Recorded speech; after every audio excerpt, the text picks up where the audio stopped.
مسجد سہلا کے باہر آپ اس وقت موجود ہیں، کوفہ کی قدیمی ترین مساجد میں سے، اور یہ بھی وہ مسجد ہے کہ جس میں آیت اللہ سستانی کے فتوے کے مطابق یہی ہے کہ اگر کوئی مسافر بھی آئے اور ظہر اثر کا وقت ہو تو وہ پوری نماز پڑھ سکتا ہے.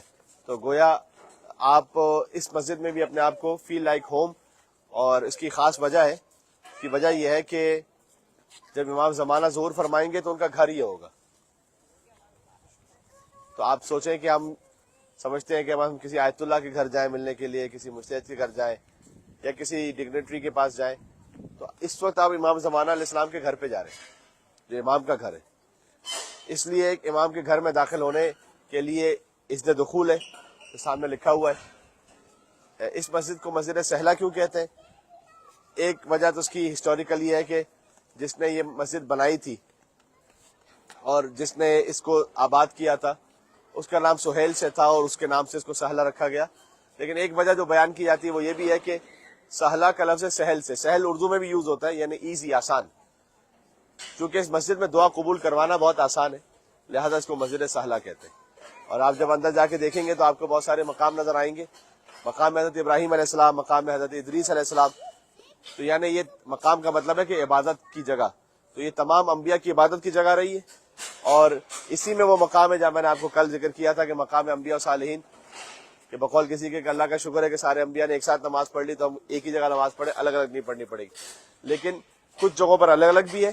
پھر ایک مقام خاص اس جگہ پر ہے جو مسجد کوفہ میں نہیں تھا، اور وہ ہے مقام امام زمانہ علیہ السلام. امام زمانہ علیہ السلام کی عبادت کا مقام اور ان سے ملاقات کا مقام.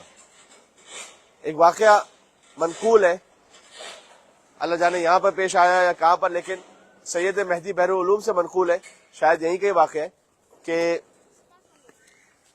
انہوں نے امام زمانہ علیہ السلام کے بارے میں جب گفتگو فرمائی تو ان کے ایک شاگرد نے پوچھا تھا، تنزن پوچھا کہ آپ کی کیا ملاقات ہوئی ہے جو آپ اتنا ذکر کرتے ہیں امام کا. تو اس وقت انہوں نے کوئی ذکر اس لیے نہیں کیا کہ امام کی جانب سے بھی جب ملاقات ہو تو اس کو فوراً بتانا یا لوگوں کو دکھانا یہ جائز نہیں. بہرحال بعد میں ان سے کسی نے پوچھا کہ آپ نے کیوں ان کو نہیں بتایا کہ آپ کی تو ملاقات ہوئی امام سے؟ تو کہا اس نے جب مجھ سے یہ کہا نا تو اسی وقت امام زمانہ علیہ السلام نے مجھے اپنے سینے سے لگایا ہوا تھا جب وہ مجھ سے بات کر رہا تھا. تو میں کیا کہتا اسے. تو یہ اسی مقام کا بعض علماء کہتے ہیں کہ واقعہ ہے جو آپ اندر دیکھیں گے مقام امام زمانہ علیہ السلام. مسجد سہلا میں 40 شب بدھ کے اعمال ہیں کہ 40 شب بدھ یعنی جس کو ہم دعائے توسل پڑھتے ہیں نا ٹیوزڈے نائٹ، اس میں اگر کوئی 40 ٹیوزڈے نائٹس یہاں پر آئے پھر کہتے ہیں اس کی امام سے ملاقات ہوتی ہے. تو اس لیے بعض لوگ اس خاص عمل کو کرتے ہیں کہ ایوری ٹیوزڈے نائٹ 40 ویکس تک وہ آتے ہیں. ایک واقعہ علامہ ہلی کا بھی ہے کہ علامہ ہلی نے، بیٹا آپ خاموش ہو جائیں، علامہ ہلی نے 40 شب بدھ تک یہاں پر آ کر ایک منت مانی تھی، اور اس منت کی وجہ تھی، اور وجہ یہ تھی کہ علامہ ہلی نے ایک حدیث پڑھی تھی. ہم کربلا کل جا رہے ہیں تو حدیث آپ سن لیں. حدیث یہ پڑھی تھی کہ اگر کوئی کربلا میں امام حسین کی زیارت کرے تو رسول اللہ نے فرمایا کہ اسے میرے کیے ہوئے ایک حج کا ثواب ملے گا، رسول اللہ کا حج. اس کے بعد ان کی ایک زوجہ نے تعجب سے پوچھا کہ آپ کے کیے ہوئے حج کا ثواب، ایک عام انسان کو آپ کے کیے ہوئے حج کا ثواب ملے گا؟ اچھا، مولا علی کی ایک ضربت ثقلین کی عبادت سے افضل ہے تو رسول اللہ کا حج سوچے آپ. تو رسول اللہ نے کہا ایک حج نہیں 2 حج کا ثواب ملے گا، میرے کیے ہوئے 2 حج کا ثواب. ان کو تعجب ہوا نا تو رسول اللہ نے اس کو اور بڑھا کے کہا کہ آپ کے کیے ہوئے حجتیں 2 حج، تو رسول اللہ نے کہا 3 حج کا ثواب ملے گا. پھر انہوں نے پوچھا تو کہا 4 حج کا ثواب ملے گا، 5 حج، فرمایا 6 حج، 7 حج، 8 حج، 9 حج، 10 حج، 10 حج کا ثواب. پھر فرمایا 20 حجتن، 20 حج، پھر 30 حج، 40، 50، 60، 70، 80، 90 تک. رسول اللہ نے کہا میری جو حسین کی زیارت کرے اسے میرے کیے ہوئے 90 حج کا ثواب ملے گا. یہ علامہ ہلی نے حدیث پڑھی تو تعجب میں آ گئے کہ حدیث صحیح ہے یا غلط ہے، کیسے ہو سکتا ہے. اب اگر انہیں کوئی مسئلہ پیش آئے تو وہ کس سے پوچھے؟ تو وہ 40 شب بدھ آئے مسجد سہلا، اسی مسجد میں کہ میری امام سے ملاقات ہو تو میں پوچھوں گا. اس کے بعد 40ویں شب بدھ کو وہ جب جا رہے تھے واپس، ایسا ہوتا ہے کہ جب امام سے ملاقات ہوتی ہے اکثر تو پھر پتہ نہیں چلتا کہ اس وقت انسان کو کہ میری کس سے ملاقات ہو رہی ہے، وہ ایک ایسا اثر ہوتا ہے. تو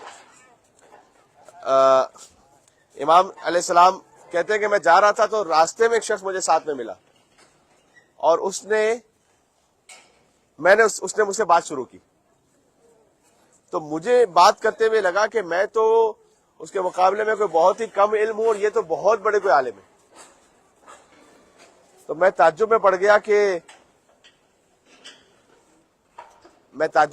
کہ یہ کیونکہ آیت اللہ علامہ ہلی کی تقلید ہوتی تھی تو علامہ ہلی سے اب فرض کیجیے کہ آغا سیستانی صاحب کسی سے بات کریں اور ان کو ایسا لگے کہ میں تو بالکل اس کے سامنے کچھ بھی نہیں جانتا تو پھر وہ کون ہوگا. تو علامہ ہلی نے ایسے ہی سوچا کہ آپ اتنے بڑے عالم ہیں تو میں آپ سے ایک بات پوچھنا چاہتا ہوں کہ میں نے ایک حدیث یہ پڑھی ہے کہ جو حسین علیہ السلام کی زیارت پر جائے اسے رسول اللہ کے 90 حج کا ثواب ملے گا. تو آپ کو یہ حدیث معلوم ہے؟ کیا یہ حدیث صحیح ہے؟ تو انہوں نے کہا کہ علی میں تم کو ایک بات کہتا ہوں.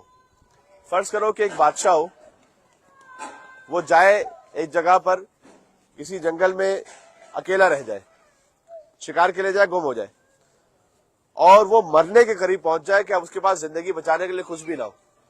تو ایک بوڑھی عورت اس کو نظر آئے, وہ کہے کہ تم میرے ساتھ چلو میری جھونپڑی میں, اور اس بوڑھی عورت کے پاس ایک ہی بکری ہو, وہ اس سے دودھ نکالے اس بادشاہ کو دے تاکہ اس کی جان بچے, پھر اس کو ذبح کرے, اس کا گوشت کھلائے تاکہ اس کی جان بچ جائے, محفوظ رہے.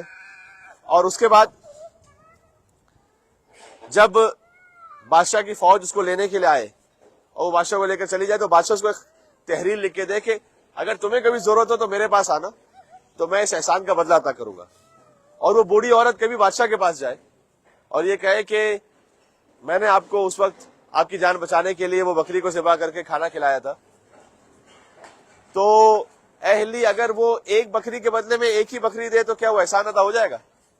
بادشاہ کے پاس بادشاہ نے کہا ایک بکری آپ بھی لے لیں بس. تو کہا نہیں یہ تو نہیں, یہ تو کوئی بات نہیں ہوئی. تو کہا پھر کیا اچھا 10 بکریاں دے تو؟ کہا نہیں یہ بھی 10 بکری سے بھی احسان ادا نہیں ہوگا, اس نے تو جان بچائی تھی اس کی. اس طرح پوچھتے رہے, وہ پوچھتے رہے کہ اچھا 10 پھر 20 پھر 30 پھر 40. تو اچھا بتاؤ احسان کیسے ادا ہوگا؟ کہتے کہ احسان تو شاید ایسے ہی ادا ہوگا کہ اس کے پاس ایک بکری تھی اس نے وہ دے دی, اور جو کچھ بادشاہ کے پاس ہے سب کچھ دے بادشاہ, تب وہ احسان ادا ہوگا برابر سے. تو اس شخص نے پوچھا علامہ ہلی سے کہ اب یہ بتاؤ کہ حسین کے پاس بچہ کیا تھا جو نہ دیا حسین نے, تو وہ احسان کیسے ادا ہوگا جو دین پر احسان ہے؟ تو یہاں پر ایک حج یا 2 حج یا 90 حج کی بات نہیں. اب جو کچھ اللہ سبحانہ و تعالیٰ کے اختیار میں اللہ تعالیٰ نے سب امام حسین کو عطا کیا, اس لیے کہ حسین نے اس وقت دین کو بچایا جب کوئی بچانے والا نہیں تھا.